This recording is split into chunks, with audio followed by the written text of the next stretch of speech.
Karagdagang balita tungkol sa karahasan sa eleksyon, sumabog ang isang granada sa harap ng bahay ni dating Justice Secretary Raul Gonzales sa distrito ng Haro, lungsod ng Iloilo. Maliban dyan, ilang pang insidente ng karahasan na may kaugnayan sa eleksyon 2013 ang nangyari sa iba't ibang lugar. At sa tala ng Philippine National Police, 44 na tao na ang nasawi. Nakatutok si Tricia Zafra. Napasugod ang SWAT team sa labas ng bahay ni dating Justice Secretary Raul Gonzales sa Barangay Quintin, Haro, Iloilo. Kaninang madaling araw kasi, isang fragmentation grenade ang sumabog sa tapat ng bahay. Mabutit walang nasaktan. Si John ang bumaba and woke me up. So, we checked on the premises outside. I did not notice any damage there. Yung pala sa labas. Giit ni Gonzales, isa itong panggigipit sa kanila ngayong tumatakbo bilang kongresista ang kanyang anak na si Raul Jr.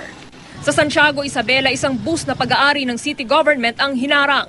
Nakarinig pa raw ang pasahero nito ng putok ng baril. Ang mahigit 40 sakay na karamihay menor de edad, pauwi na sana mula sa isang street dance competition. Nagulat kami siyempre, nagbarilan. Kaputukan. Ayon sa driver, posibleng napagkamalan ang mga sakay niya na mga hakot ng kumakandidatong anak ni incumbent Mayor Amelita Navarro. Hinala ni Mayor Navarro ang katunggaling partido ang may kinalaman sa insidente. Itinanggi naman ito ng kampo ng kumakandidatong mayor na si Joseph Tan.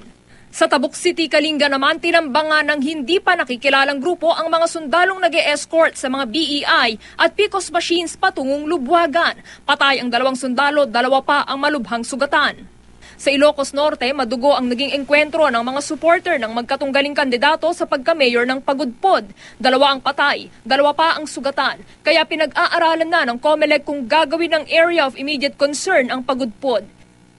Sa Bangged Abra, sugatan naman ang tauhan ng isang kumakandidatong kongresista matapos pagbabarilin ng 2 lalaking nakamotorsiklo. Paniwala ng pamilya ng biktima, may kinalaman ito sa politika. Tinututukan ngayon ng pulis sa Abra ang problema sa naglipa ng mga iligal na armas. Kamakalawa lang, nakumpiska ng mga otoridad ang ilang baril mula sa 3 residente ng Dolores. Tricia Zafra, Nakatutok, 24 Oras.